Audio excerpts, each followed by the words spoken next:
إلا تنصروه فقد نصره الله إذ أخرجه الذين كفروا ثاني اثنين إذ هما في الغار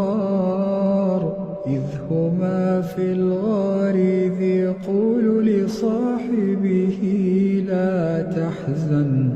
إن الله معنا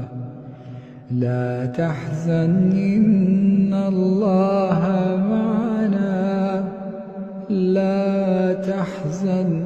إن الله معنا فأنزل